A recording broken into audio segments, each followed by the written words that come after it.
Señoras, señores, ¿qué tal están? Sean todos muy bienvenidos. Gracias por acompañarnos. Les habla Ricardo Aparicio y esta es una nueva edición de Salud y Calidad de Vida.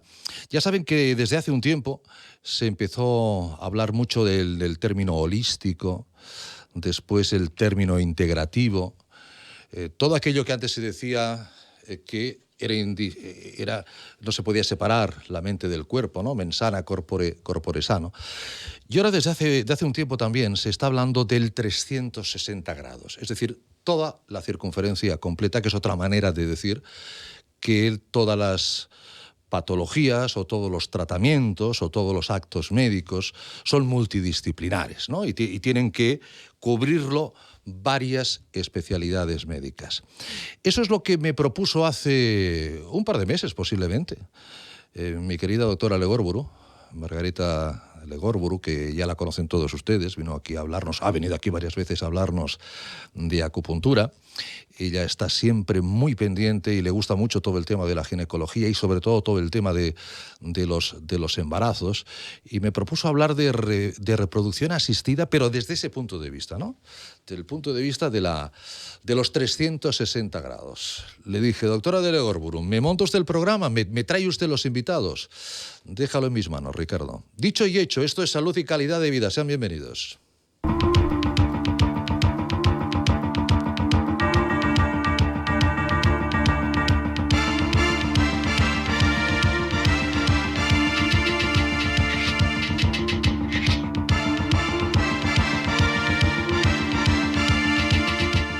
Doctora Legorburu, buenas noches. Hola, buenas noches. A César lo que es del César.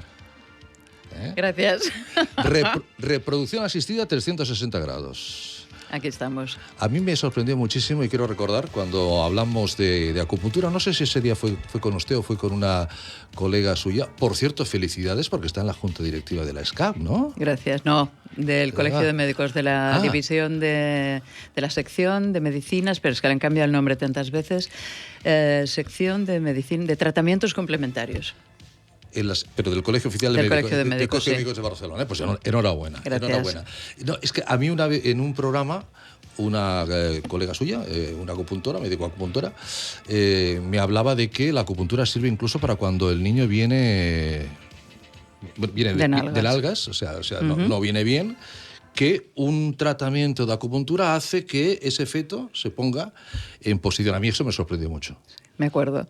¿Fue usted? Probablemente, probablemente, ¿no? porque lo hemos explicado muchas veces. ¿De qué vamos a hablar esta noche, doctora Legorburu? A mí me lo preguntas. Sí, claro. Socorro. Claro. Bueno, pues de cómo enfocar un tratamiento de fertilidad de la manera que lo están haciendo en la clínica, que tienen la visión de toda la persona en global, no solamente de hoy me han matado. La versión integral de tratamientos de reproducción porque no es lo mismo, ¿no? Una persona que llegas simplemente y te dice te vamos a hacer esto y lo otro, que ver la visión entre todos de lo que se puede necesitar en cada caso. Hola, ustedes, doctor Herrero, don Julio, buenas noches, bienvenido. Buenas noches, ¿qué tal? Usted es el director médico, director también he visto ejecutivo de CRA Barcelona, que es Centro de Reproducción Asistida Barcelona. ¿Cuál es su especialidad, doctor Herrero? Soy ginecólogo, pero dentro de la ginecología yo hace muchos años, desde el principio, decidí dedicarme a todo lo que es la fertilidad y subespecializarme en todo lo que es fertilidad y reproducción asistida. O sea, ya veía que ahí había un buen terreno, que había mucho camino por recorrer, ¿no? Sí, yo me formé en Alemania y ahí durante la especialidad, cuando estás haciendo la especialidad ya te puedes ir subespecializando y entonces yo ya ahí elegí, cuando no era tan popular, digamos, la reproducción asistida y la fertilidad, porque veía que podía ayudar a mucha gente y que cada vez iba a ser, como así ha sido a posteriori, cada vez iba a ser más importante en la vida de la sociedad, de la gente. Hasta tal punto que en estos momentos el 10% de todos los niños que nacen hoy en día provienen de técnicas de reproducción asistida, y este es un porcentaje que, claro, si nos lo hubieran dicho hace unos años no nos lo hubiéramos creído, y probablemente este porcentaje siga aumentando, pero el 10% de los bebés que nacen hoy en día se ha realizado a los padres un tratamiento de reproducción asistida. Yo creo que ese 10% irá subiendo, evidentemente. A ver, ha subido al 10% porque la sociedad demanda unas condiciones en la pareja, en la mujer. Ahora eso de la pareja ya es un término incluso antiguo, ¿no? El tema de ahora hay familias unipersonales, hay mujeres que quieren ser mamás y no tienen una pareja masculina. Hay parejas de dos señoras, hay parejas, pero ya aquello del papá, la mamá, el niño y la niña, es decir, que la parejita ya era la felicidad completa. Qué antiguo ha quedado eso, doctor Herrero, ¿no? Pasó totalmente a la historia. Totalmente. La sociedad ha cambiado y ha evolucionado mucho. Y veremos hacia dónde vamos, pero sí, vamos a sumar a ese 10%, otro 10%, a lo mejor en 15 años, o no mucho. No sé si en 15 años, pero bueno, la tendencia es a esta, sobre todo porque las mujeres cada vez retrasan más, claro, la edad del primer hijo. Hasta hace poco, pues claro, el promedio de edad en los años 70 estaba en torno a 25 años, sí, y en estos momentos está en 32,5 años. Es decir, que cada vez se ha retrasado más la edad del primer hijo. Y además en España todavía es peor, porque estamos a la cola a nivel europeo en cuanto a la edad del primer hijo. Las mujeres aquí, ya sea por las condiciones que tienen, ya sea porque no se les facilita ese primer embarazo de la forma que quizás se debería hacer, pues retrasan cada vez más esa decisión, ¿no? Lamentablemente. Y esto va emparejado con luego pérdidas de la fertilidad a medida que aumenta la edad.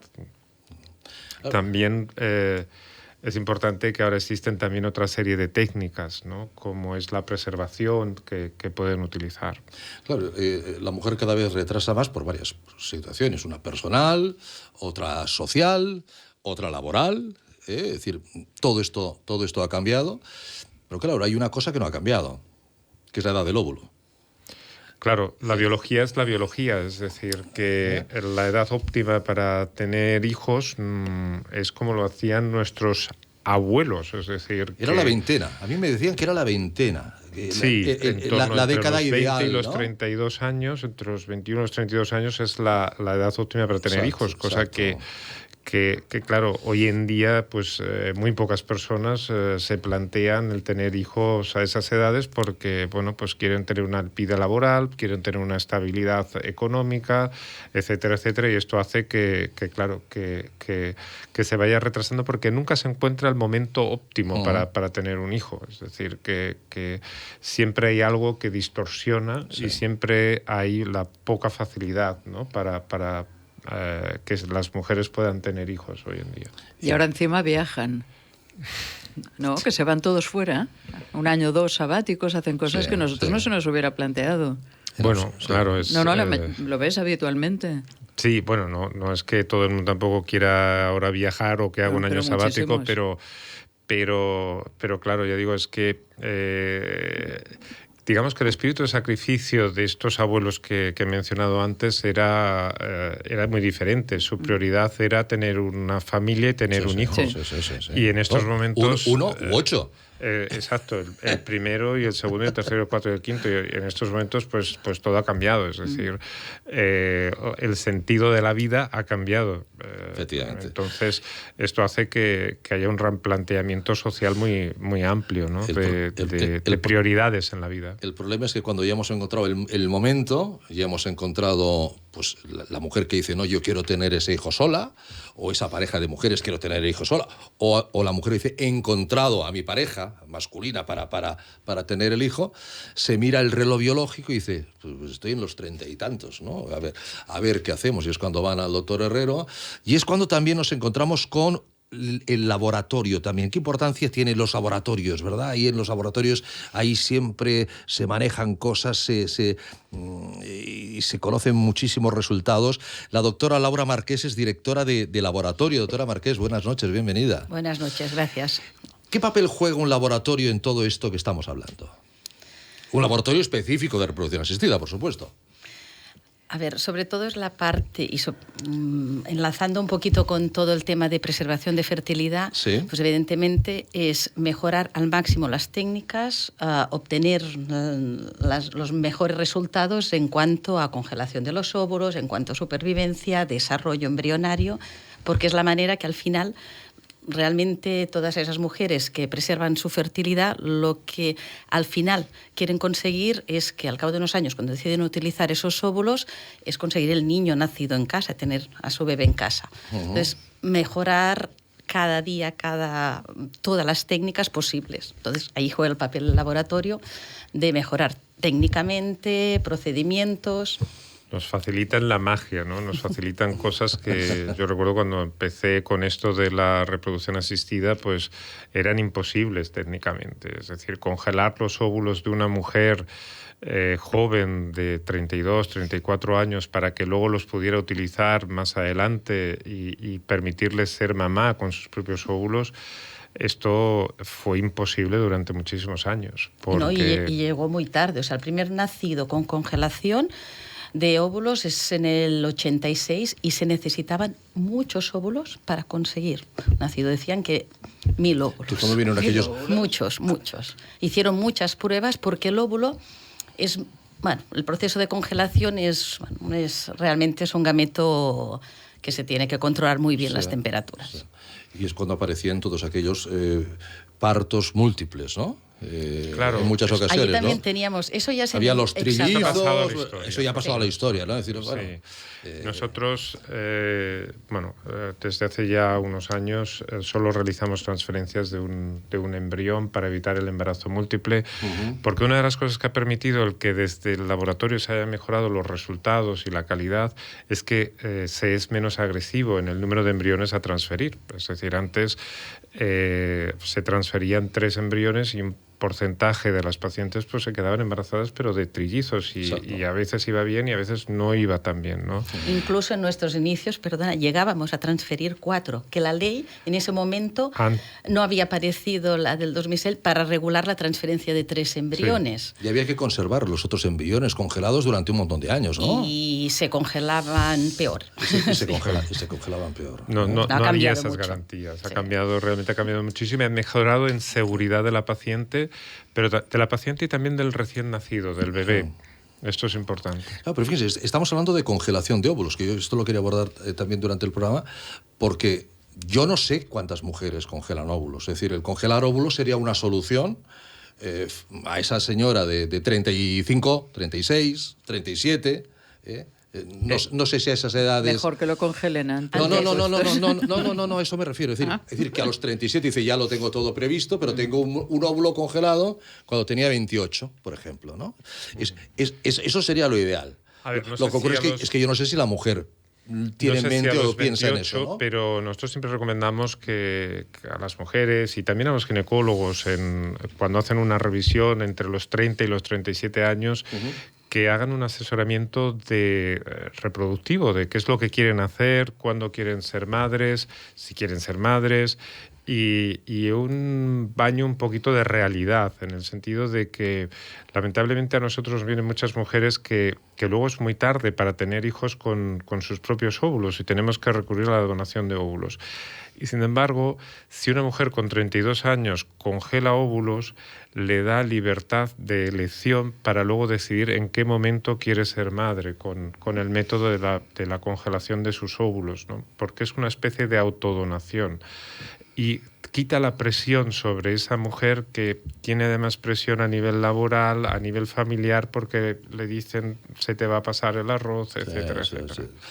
Margarita, pensaba que querías añadir algo. Yo no sé si el ginecólogo debería ser la persona que cuando esa mujer hace sus revisiones anuales va a acudir al médico. Esto se lo estaba comentando yo antes de entrar. Claro, sí. de decir, Pepi, Carmen, querida, oye, ¿tú has pensado ser mamá? Porque hay mujeres que dicen, no. Oye, lo de la maternidad... no, hay gente que dice que no, exacto, que lo tiene claro. Exacto, que no. Yo que tengo amigas y tal, la maternidad es un antes y un después, y efectivamente es otro tipo de vida, igual que la paternidad, ¿no? Pero si es que sí, sería el ginecólogo el que tendría que decir, oye, pues vete pensando que a lo mejor una buena solución sería congelar los óvulos y así vamos todos más tranquilos para cuando tú decidas ser mamá, ¿no?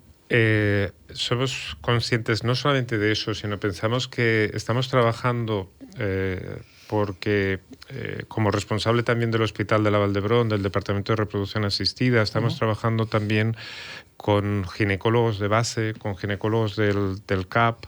Estamos trabajando también con médicos generales, muy importante, porque el médico general es un poco el que hace de padre, de padre de la salud o madre de la salud de las pacientes, ¿no? Y entonces tienen que ser esos papás de la salud de la paciente los que le puedan hablar más directamente. Entonces, trabajar a todos los estamentos para hacer ese asesoramiento y decir, piénsate que existen estas opciones, piénsate que tienes esta opción más para liberarte de esa presión y tú después pues, poder decidir de la forma más adecuada. Un 10% de los niños que nacen hoy nacen después de una técnica de reproducción asistida. ¿Cuál es la media de la edad de la madre en el momento de dar a luz ahora mismo, doctor Herrero, en reproducción asistida? En reproducción asistida, claro, es mayor. Claro, o sea, tenemos el 25% de nuestras pacientes tienen más de 40 años. ¿Más de 40 años? De 40 años en reproducción asistida. ¿Y de ese 10% tienen óvulos congelados cuántas? Pocas. Más de 40 años, pocas. Lo que sí que ocurre es que cada vez más las mujeres se atreven a ir a un centro de reproducción, a preguntar, a recibir información, porque hay una falta de información a veces muy grande, o la reciben a través de alguna conocida que lo ha hecho, y uno se puede ir a asesorar a cualquier centro de reproducción asistida, que se le va a explicar cómo funciona, se le va a explicar los resultados y se le va a poner a su alcance un método que es eficaz para ella tener una tranquilidad después para tener hijos. Y ahí entra, evidentemente, muy importante el papel de Susana Gallén, el papel de la psicóloga, el papel, en este caso, también de la coach especialista en fertilidad. Porque aquí, señora Gallén, Susana, buenas noches, bienvenida. Buenas noches. Hay una cosa que decimos, el reloj se pone, pero se pone hacia atrás, ¿no? Es un cronómetro de se nos está acabando, el tic-tac que ahora famoso. Y eso, evidentemente, a la esfera psicológica le afecta muchísimo, ¿no? Por supuesto. Cuando una persona tiene ganas de ser madre, sí. ¿Qué pasa? Nosotros más o menos programamos nuestra vida, ¿no? Crecemos, estudiamos más o menos lo que queremos, elegimos, ¿no? Elegimos a la familia no, pero a la pareja más o menos se la elige, sí. Se elige a los amigos, ¿verdad? Eso es. Y un momento dado eliges casarte y luego eliges tener hijos. Pero claro, esto muchas veces no se puede elegir. O sea, has controlado, entrecomillado, toda tu vida y llega un momento en que hay algo que deja de estar bajo tu control, ¿no? Entonces, tú puedes decidir tener hijos, quiero tener hijos ahora, y estos hijos no llegan. Entonces, esto crea en la mujer todo un compendio de emocional muy difícil de gestionar, ¿no? Y que se puede catalogar como una montaña rusa de emociones donde hay desde soledad, frustración, rabia, miedo, tristeza, ¿no? Entonces aparecen todo este compendio de emociones que son difíciles de gestionar si no se tiene claro hacia dónde se va.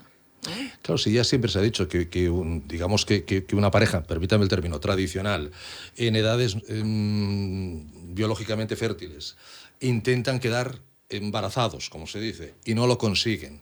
Y ya viene el nervio. Ay, si no seremos fértiles, ay, si podremos, ay, si no podremos. Pero bueno, todavía tenemos años. Claro, cuando llegan a usted, doctor Herrero, llegan ya in extremis, ¿no? Digamos, ya casi con la foto finish puesta. Claro, lo que quieren es que el embarazo pueda ser ya a la primera, si es posible. Claro, si a la primera no se consigue, hay una segunda. Y todo eso, el reloj sigue corriendo hacia atrás, ¿no? Claro, el reloj cuanto más tiempo pasa, peores son las opciones de embarazo, evidentemente. Como hemos dicho antes, hemos mejorado mucho. Antes era normal tener que transferir 12, 13 embriones para poder conseguir un embarazo. Afortunadamente hoy no, vamos transfiriendo de uno en uno. Pero si transferimos un embrión y no se ha conseguido el embarazo, crea una frustración enorme porque es ¿por qué no? Y sobre todo es lo que decía Susana antes, es decir, estamos acostumbrados en una sociedad y a tener una vida donde nos gusta tenerlo controlado todo. Yo decido lo que voy a estudiar, yo decido lo que voy a hacer, decido con quién me voy a casar, decido cuándo voy a tener hijos. Y cuando me doy cuenta de que a lo mejor no lo puedo decidir, pues se pone en marcha un mecanismo contrarreloj y de autopresión, ¿no? Y afortunadamente, yo digo, las técnicas de reproducción asistida son eficaces. En la mayoría de los casos, al final, conseguimos el embarazo. Pero hay que plantearse estos tratamientos no como una carrera de 100 metros que ya, sino hay que integrarlos en la vida diaria. Por eso es muy importante todo el plano emocional, ¿no? Y por eso es importante ahí donde trabaja la acupuntura, el coaching, que es lo que trabajamos en nosotros con Susana o con la doctora de Borburu, con Margarita, porque hay que tratar de una forma integral a la paciente, en el sentido de su bienestar, ese bienestar que se ha venido abajo totalmente, porque se le ha roto el mundo en el que vivía de repente, ¿no? Y se da cuenta de que quizás una de las cosas más importantes de su vida ya no lo puede elegir y está en manos de unos profesionales a los cuales tiene que tener una confianza y vamos a trabajar al máximo, pero nos gusta también trabajar en ese bienestar emocional. Y además, doctora Legorburu, el entorno también, ¿no? Como decía Johan, el entorno, es decir, bueno, ¿y tú por qué has tardado tanto, no? Es decir, ¿por qué has priorizado otros aspectos de tu vida? ¿En qué momento debería ser el ideal para empezar a tratar todo esto? Para empezar yo, por ejemplo. O sea, para empezar contra la acupuntura. Sí, por ejemplo. Hombre, lo ideal sería pues 3 meses antes de verlos a ellos. Eso sería la situación ideal. Pero pasa pocas... 3 meses antes. Claro, o sea, yo, por ejemplo, para dar que la acupuntura saque todo el rendimiento de todo lo que les puede ofrecer, necesitaríamos 3 meses. 3 reglas. Aquí nos medimos, el tiempo lo medimos en menstruaciones. Vale. O sea, ¿no? Pasa otro mes, y enseguida ha pasado un año. Entonces yo, lo máximo que les puedo ofrecer de lujo son 3 meses para poner sus ovocitos el máximo de bien, ayudar a la regulación hormonal. Muchas veces me encuentro con menstruaciones irregulares que no se saben si ovulan ni cuándo ovulan. Si todo esto ha mejorado en parte, cuando llegan, pues tienen mucho de ganado. Otras veces, la mayoría los encuentro que ya están a medio hacer o que me llaman, me tienen que hacer una transferencia mañana. Pues claro, evidentemente podría ayudar pues, a liberar endorfinas, que vayan más relajadas, que vayan en otra situación, pero no le sacamos el máximo partido. Lo que sí que estoy viendo muchas veces, que ahora como la gente hace las consultas estas a las clínicas que comentaba antes el doctor Herrero, que mientras se piensan qué van a hacer, muchos me llaman. Entonces sí digo, mira, mientras vas pensando... porque tampoco tienen noción de lo que representa, o sea, lo que comentaba Susana, la pérdida del control de la situación es bestial. Entonces van a una clínica y el hecho de ir a la clínica ya se piensan que por ir a la clínica está todo solucionado. Yeah. Y yo les digo, mira, esto es como un juego de estos de rol. Sí, que el doctor Herrero va a hacer magia, ¿no? Claro, no todos hacemos magia, pero digo, mira, imagínate que es un juego, una maquinita, o sea... Has pasado al siguiente nivel, sí, pero vuelves a estar a 0. Sí. O sea, entras en la clínica y tendrás que ir siguiendo todos los pasos. Y encontrarán una cosa, encontrarán otra, y muchas veces se van alargando estos procesos. Porque usted se encuentra, doctor Herrero, la mujer que puede ir sola, puede ir con su pareja femenina o con su pareja masculina o con quien quiera, y decir, doctor, quiero quedar embarazada ya. ¿Cómo lo ve? Imagino que esta es la pregunta, ¿no? ¿Qué posibilidades hay y en cuánto tiempo puedo? ¿No? Claro, esta es una pregunta recurrente. Claro. ¿no? Pero, es la pregunta. Pero claro, esto es como buenas tardes, ¿no? Sí. Hay que ser... No, claro. Por eso cuando vienen a nosotros, yo creo que es muy importante la honestidad del profesional. Es decir, no prometer cosas que no se van a poder cumplir o plazos que no se van a poder cumplir. Sino pero entonces ya psicológicamente... Que hay que poner un poco las cartas encima de la mesa y evaluar conjuntamente con la pareja. Es decir, hay esta situación... podemos hacer esto, hay estas opciones, vamos a trabajar al final como todo en la vida, es decir, la vida, pues muchas cosas no tienes unas opciones máximas, tienes X opciones y hay que lucharlo, pues eso es luchar conjuntamente con nosotros para conseguir ese objetivo que quiere y restablecer de alguna forma la armonía en determinadas personas, ¿no? que de repente se ha roto. Añadiendo solo una cosa, es verdad que si tienen la información... me parece muy bien, interrúmpanse. Si tienen a nivel las pacientes la información real, porque a veces muchas nos encontramos, sobre todo en nuestra parte, que piensan tantos ovocitos, tantos embriones, si tienen la información y controlan al menos esa parte de información que significa tantos ovocitos, no significa el mismo número de embriones, no significa un embarazo seguro en el primer intento, y tienen la información de las posibilidades de embarazo, yo creo que lo llevan mejor. Tenemos que dar toda la información posible al inicio del tratamiento, antes de iniciar el tratamiento. Claro, y cuando tienen los blastos tampoco quiere decir que vayan a implantar Exacto. bien, o sea, volvemos a cambiar de nivel, subimos a otro nivel, pero partimos de cero otra vez y volvemos a estar en lo mismo, en apoyar cada paso que se va haciendo.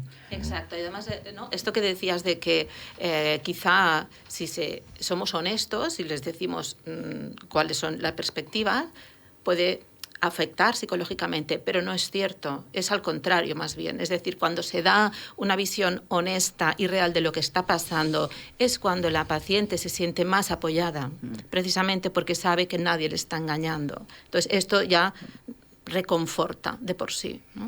Sí. Porque luego cuando salen cosas dicen, hombre, me lo podían haber dicho, que me podía pasar esto. Sí, esto es tremendo, o sea, vale más lo que comenta él, le explicas todo lo que hay, todo lo que tenemos que se puede hacer.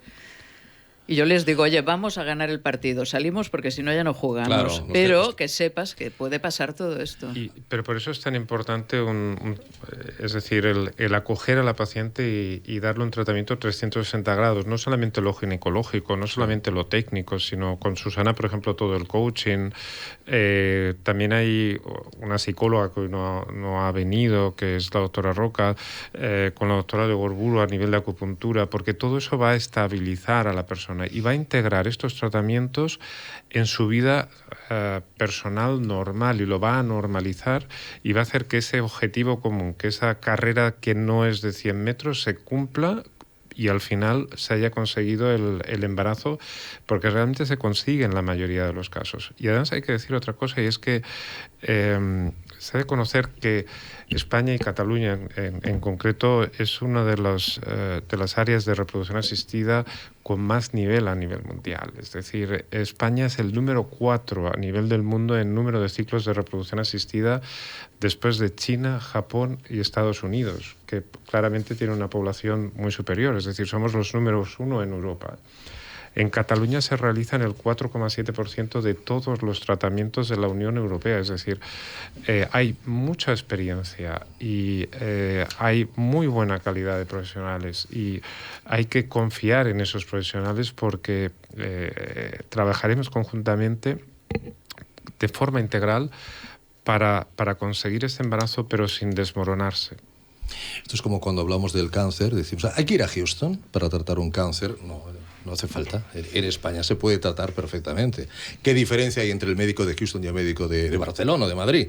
Pues que el médico de Houston ve muchos más. Y entonces se ha encontrado con algunas problemáticas porque ha visto más. En el caso de la reproducción asistida en España podría ser lo mismo, porque la legalización de España a este nivel es un paraíso para otros muchos países. Claro. El hecho de tener una ley que es muy avanzada desde el principio ha permitido a otros pacientes de otros sitios venir hacia nosotros y esto nos ha permitido históricamente ganar una experiencia que no hay en otros países de Europa. Es el Houston de la reproducción asistida. Para nosotros es normal que una paciente venga de Italia, de Francia. Sí. Ayer tenía una paciente que venía del Líbano. Absolutamente normal. Hablamos en varios idiomas y tratamos casos donde otros sitios no han conseguido el embarazo.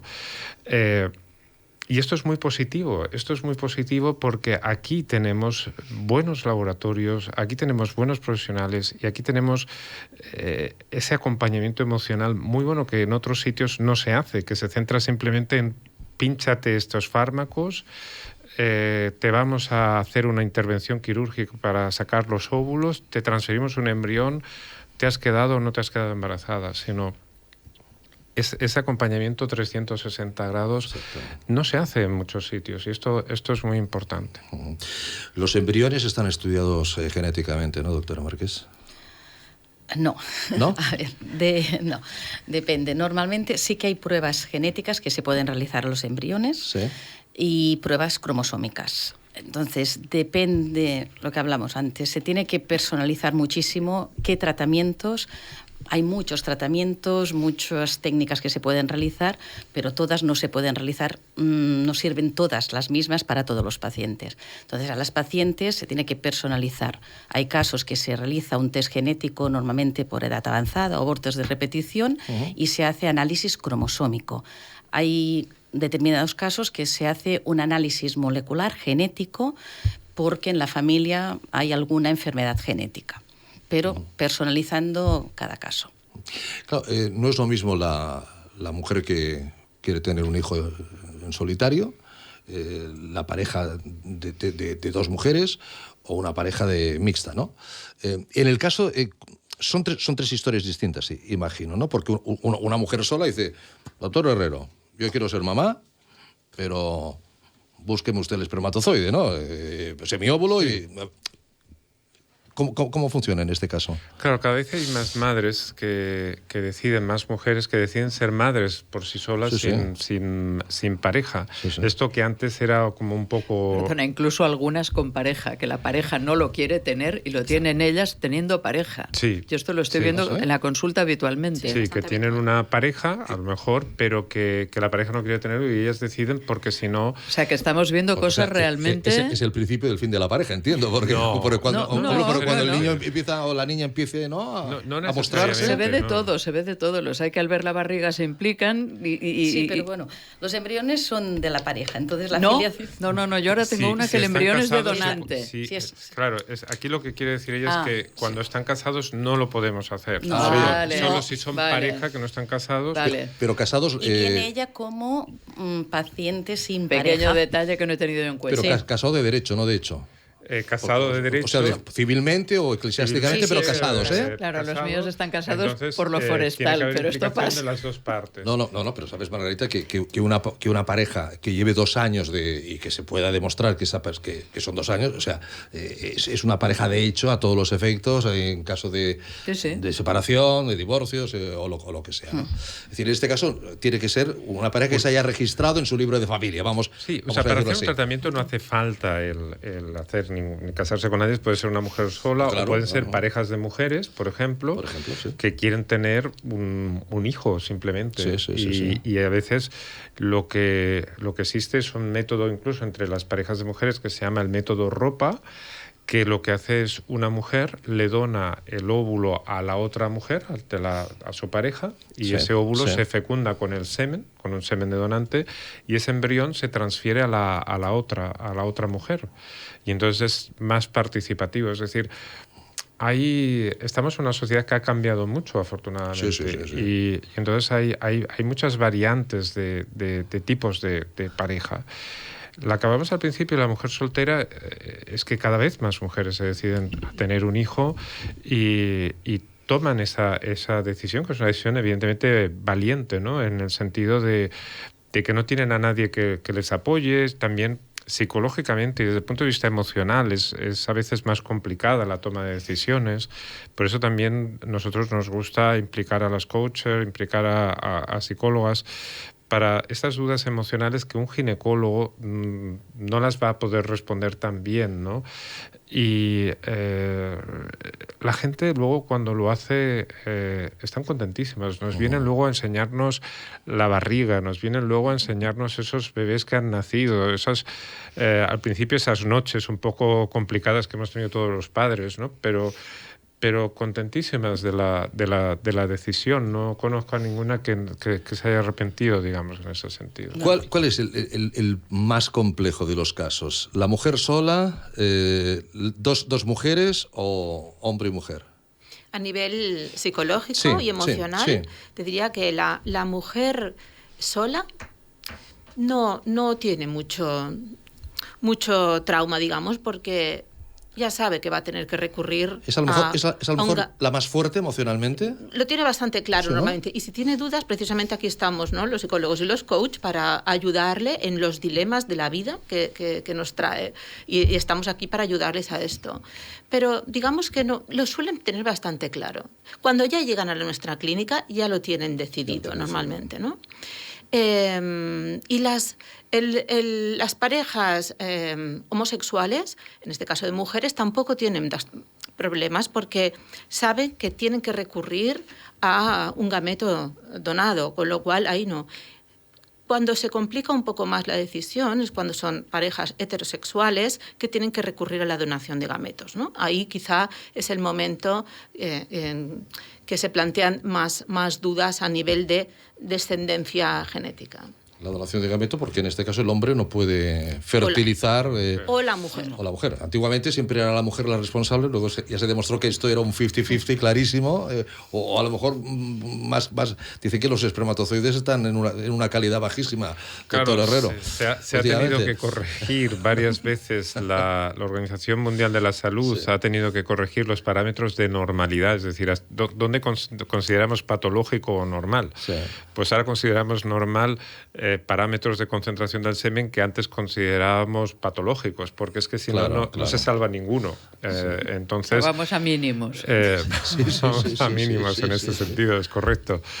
Y esto es debido pues a la calidad desde el aire que respiramos, la comida que comemos, etcétera, etcétera. Todo lo que se llaman los disruptores, ¿no?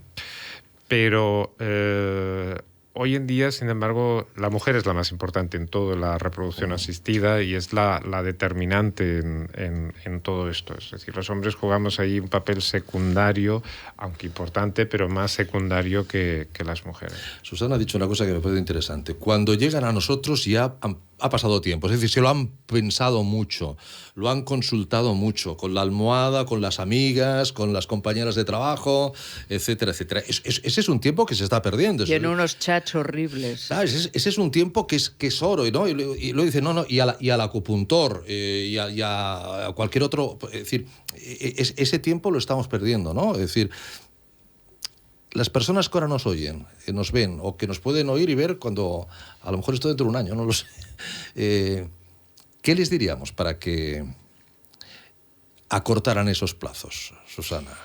Bueno, siempre hay que hacerse la pregunta aquella, ¿no? Y ser muy honestos con nosotros mismos y decirse, bueno, ¿cómo veo yo el futuro? ¿No? Todos no lo hemos hecho esto, ¿no? Cuando nos planteamos, pues esto, qué estudiar o en qué quiero trabajar o qué quiero ser de mayor, pero nos lo decimos de verdad a nivel profesional, ¿no? También hay que plantearse qué queremos, cómo vemos nuestra vida a futuro. Sí que es verdad que esto plantearse a los 18 años si quiero tener hijos o no, hombre, pues no, señor, porque seguramente no vamos a tener las ideas claras, pero sí a partir de una determinada edad plantearse si quiero ser madre o quiero ser padre y a partir de ahí ver qué opciones hay. Desde luego pasa por hacerse estas preguntas. El pasar un bache económico, como se está pasando, como se ha pasado, el haber un bache bélico, todo eso afecta a la hora de decir, voy a esperar que pase un poco esto, o no. Oye, la vida tiene muchos altibajos y no se han pasado guerras, o sea que no... Por supuesto. ¿Pero afecta? Sí. O sea, que normalmente muchas veces en nuestra sociedad no es fácil encontrar un momento en el que puedas dedicarte a ser madre con los recursos económicos conseguidos, con estabilidad, digamos, de vivienda, por decir algo, ¿no? Sí. Emocional, ¿no? Entonces, encontrar el momento no es fácil. Entonces, nos vamos agarrando, ahora cuando encuentro trabajo, ahora cuando me cambio de piso, ¿no? Entonces, el tiempo va pasando. Está bien, todo esto hay que hacerlo, pero la reflexión de querer ser madre o padre en un futuro, yo creo que hay que preguntárselo. ¿Qué dice la ley, doctora Márquez, al respecto del gameto que se puede transferir al óvulo? Es decir, la futura mamá puede decir, doctora, yo quiero que el donante sea un tío guapísimo, con ojos azules, vamos, oiga, de portada de Men's Health, ¿no? Por así decirlo. ¿Qué dice la ley al respecto? De entrada, en España, porque claro, cada legislación es distinta, en España la donación es anónima, completamente anónima. ¿No se va a saber nunca ni gameto femenino, ¿No? depende, ni gameto femenino ni gameto masculino, o sea, ni espermatozoide ni óvulo. La donación totalmente anónima. Cuidado, sí que si al cabo de unos años hay alguna enfermedad en un niño nacido, se puede ir a buscar al donante. Pero bueno, donación completamente anónima. Bueno, pero entiendo que antes de que alguien se haga donante se le hará un examen total de cuáles han sido las patologías de él, de su familia, porque esto es lo primero que te pide el médico cuando te hace una anamnesis, ¿no? Y se hace también todo un estudio genético, cromosómico, sí, se hacen todos los estudios. Entonces, completamente anónimo, y lo que te dice es que tienes que ser fenotípicamente similar. A la paciente. ¿Qué significa esto? Eso? Físicamente. Ah, físicamente.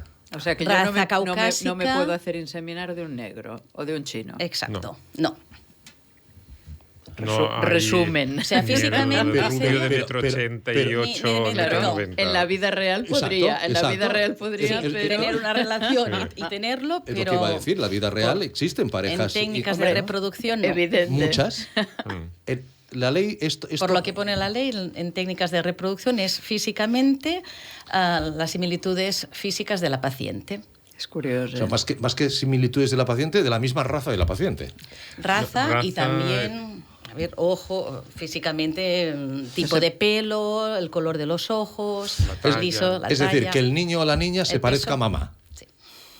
Por cierto, ¿se puede escoger niño o niña? No. Tampoco. Solo en casos de genética, pero de alteraciones. Susana, esto lo pedirán. Hombre. Yo quiero un niño o yo quiero una niña, ¿no? Y además es que hay gente que no lo entiende. Tengo que decir que la mayoría de las personas lo entienden perfectamente. Sí. Pero aún hay algunas personas pero yo no entiendo, pero porque yo estoy preocupada pues porque tiene que tener una carrera universitaria o porque tiene que tener los ojos de mi marido porque ta.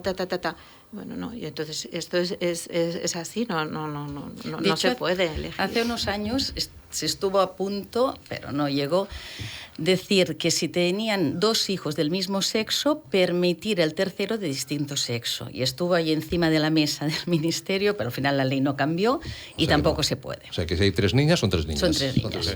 Esto lo pregunta doctor Herrero, es una de las preguntas también. Quiero tener un niño o quiero tener una niña. ¿No? Esto nos lo preguntan de forma casi habitual, ¿no?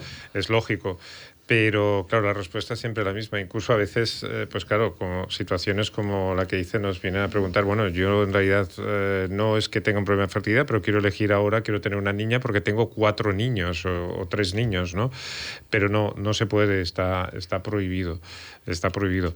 Y con respecto a la donación, lo que sí que me gustaría añadir es que es algo totalmente seguro, es decir, que, bueno, totalmente, es decir, los estándares de seguridad están por encima de lo que sería el riesgo poblacional a nivel genético, es decir, estas donantes primero pasan por la psicóloga del centro, que les hace un estudio de personalidad, se les hace un cariotipo para ver los cromosomas, pasan por la genetista para ver todo el árbol genealógico, incluso se les hace lo que se llama el test genético de portadores, es decir, vamos a saber de qué enfermedades genéticas es portadora la donante o el donante, porque todos somos portadores de enfermedades genéticas. Entonces, es muy importante a la hora de hacer el cruce, no solamente el color de ojos, color del pelo, etcétera, sino no ser portadores de las mismas enfermedades genéticas para que el niño no lo tenga.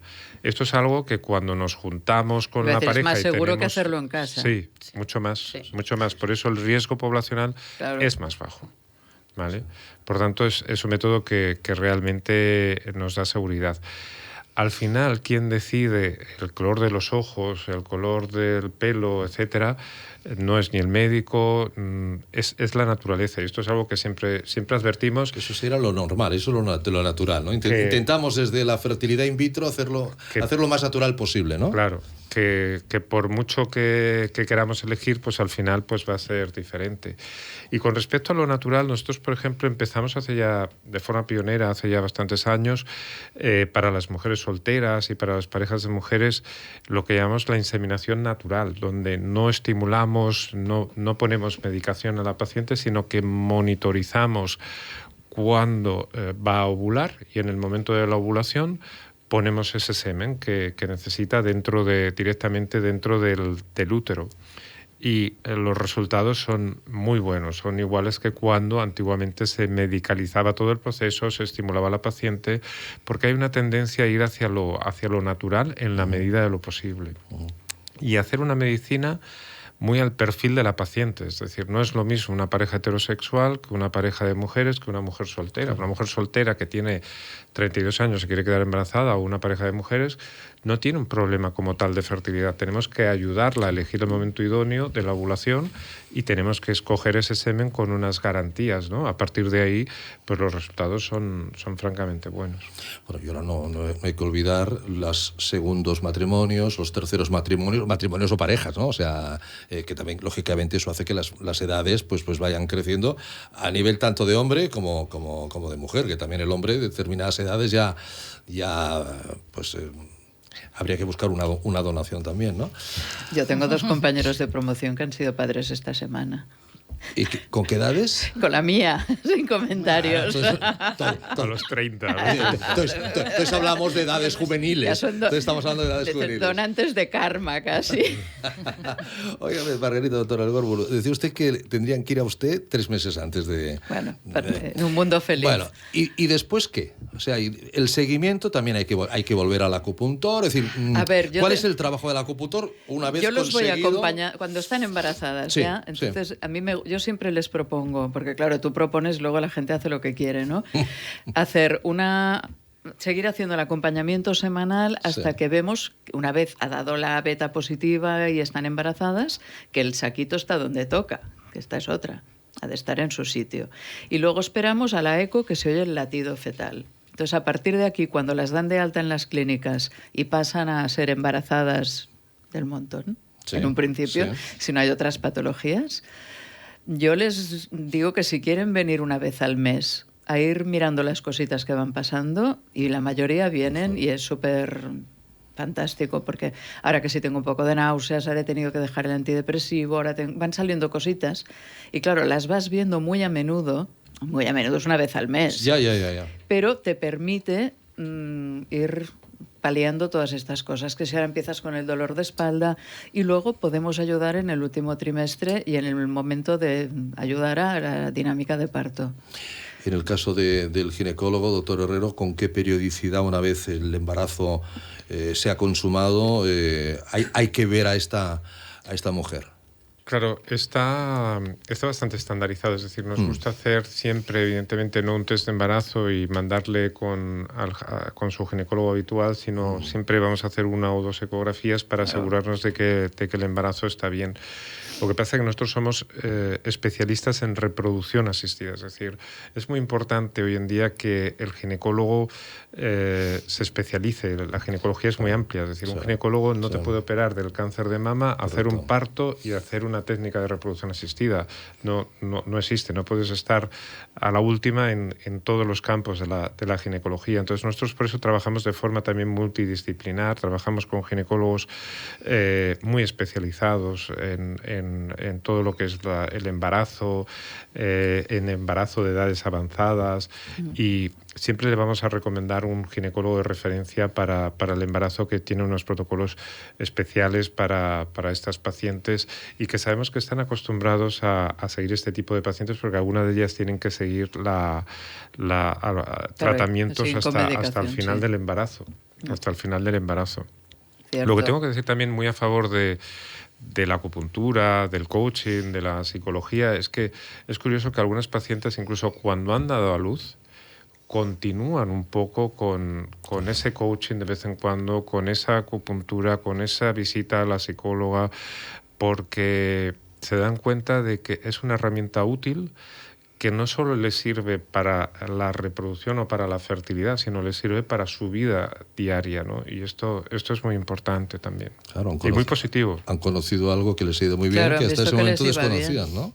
Yo les digo la verdad, las pacientes dicen, claro, yo ahora esto, digo, perdona, digo, tú has nacido en un lugar privilegiado. Estás en una clínica que te están en lo último de lo último a nivel de tecnología, de laboratorio, de los aparatos, porque los aparatos es otra. Tienen que estar, digo, estás en ciencia ficción total y luego aprovechando una medicina de hace 4.000 años, la medicina tradicional china. Digo, estás...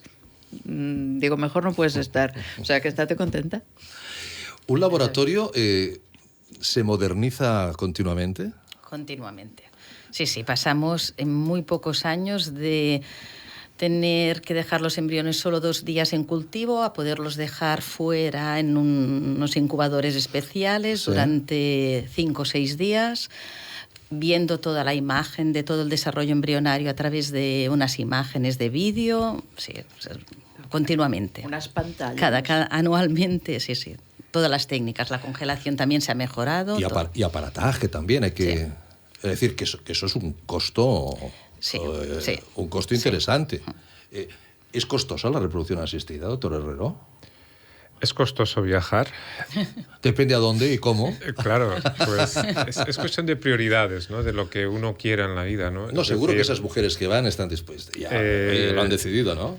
Sí, es cuestión de prioridades, es decir, no son tratamientos baratos, hay partes de la medicina que son más caros porque no es hacer, por ejemplo, a nivel de ginecología una simple citología que te hace el ginecólogo en la revisión o una ecografía, sino que es un proceso bastante complejo y que requiere un paso por quirófano, en una fecundación in vitro, por ejemplo, que requiere técnicas de laboratorio muy avanzadas, requiere que esos laboratorios estén a la última, pero no solamente estén a la última en tecnología, sino que es una puesta a punto como los aviones, es decir, cuando los embriones están en un incubador no pueden fallar.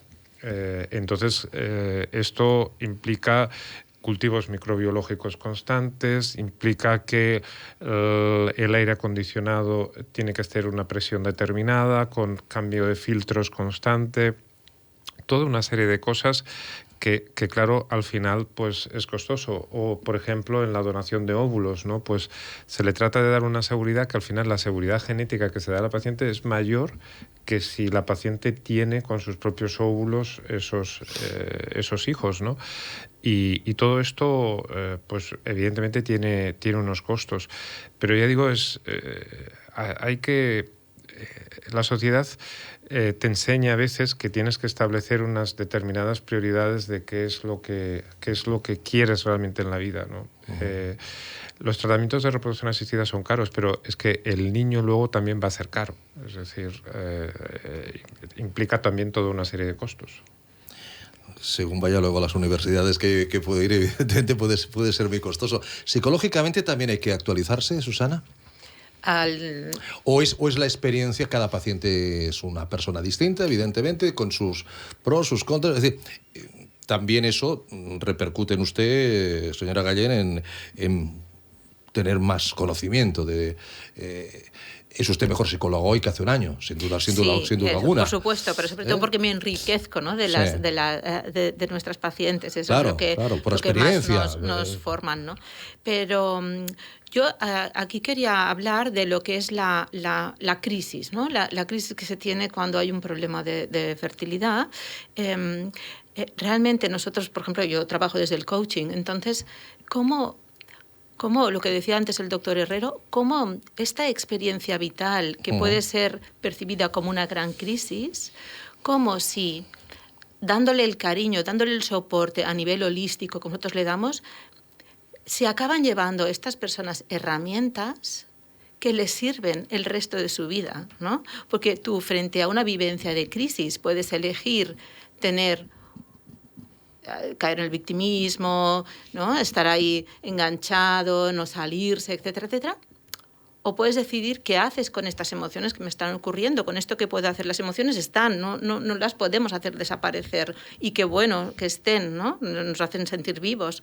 Son lo que nos distingue de algunos animales, iba a decir, no de todos. Pero una vez se tiene esta vivencia y se sienten estas emociones, como tú gestionas las emociones es lo que te puede dar la clave de cómo afrontar este proceso de crisis, ¿no? Entonces, el hecho de poder sacar de este proceso que me ha tocado vivir y que no lo he buscado yo, simplemente me lo he encontrado, poder sacar unos aprendizajes que muchas pacientes hoy que veo, después de tiempo, que ya tienen sus hijos, etcétera, etcétera, me dicen... ¿Cómo cambié a raíz del proceso? Yo no digo que sea una cosa positiva, digo que se llevan este aprendizaje cuando se da una visión holística de este estilo, ¿no? A veces se hacen estas cosas en contra de la familia. ¿Y eso es otro problema añadido? Depende de las creencias religiosas, sí, puede haber algún caso. Normalmente tengo que decir que yo en consulta veo la mayoría de las familias dando soporte a la pareja, ¿eh? Sí, sí. Bueno. La mayoría de los casos sí. Sí que es cierto que a veces hay creencias religiosas, pero te encuentras pocos casos. La familia ayudan y soportan. Nos quedan 4 minutitos. Doctor Herrero, ¿cuánto tiempo se puede tardar más o menos desde que ahora alguien le está escuchando y dice, venga, me acaba de convencer, me acabo de decidir a ser mamá, para que no se me pase el arroz, como decíamos antes y tal, y veo que esta gente pues sabe lo que habla, sabe de lo que se dice. Venga, voy a llamar al CRA Barcelona, tal, aproximadamente, lógicamente. ¿Cuánto tiempo puede pasar a que esa señora quede embarazada?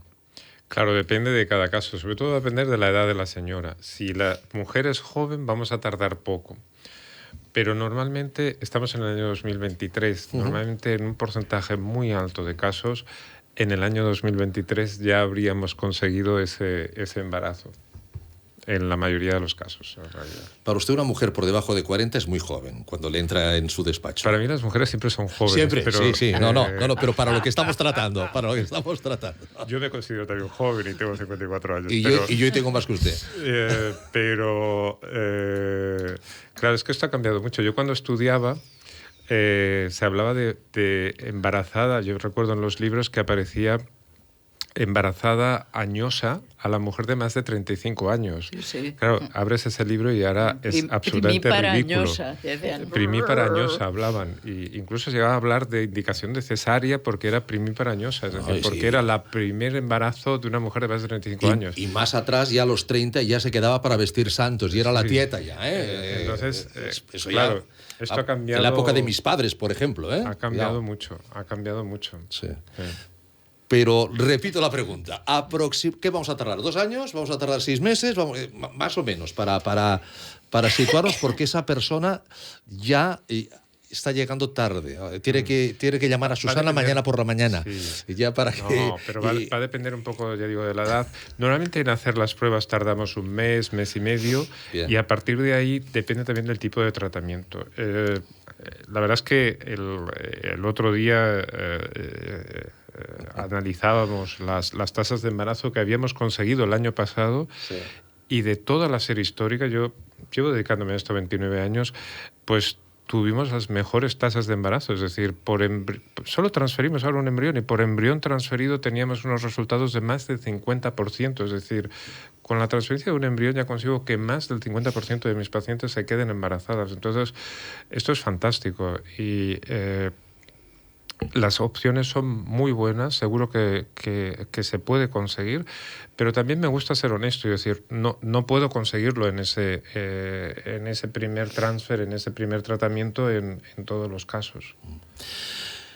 Tal vez yo pienso que cada vez más las mujeres piensan en una congelación de óvulos. Sí, es muy importante.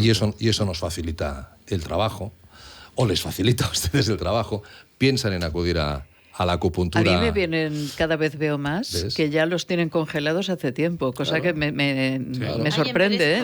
Hay empresas que están ofreciendo, grandes empresas que están ofreciendo como un beneficio social a sus trabajadoras. El congelar. Sí, les plantean. En Estados Unidos es... en España ya empiezan a haber unas cuantas. ¿A partir de qué edad se puede congelar un óvulo legalmente? Pregunto, ¿se sabe? ¿A partir de los 18, siendo mayor de edad, se puede congelar el óvulo? Sí. A partir de los 18. Pero tampoco hay que... No. Sí, se puede.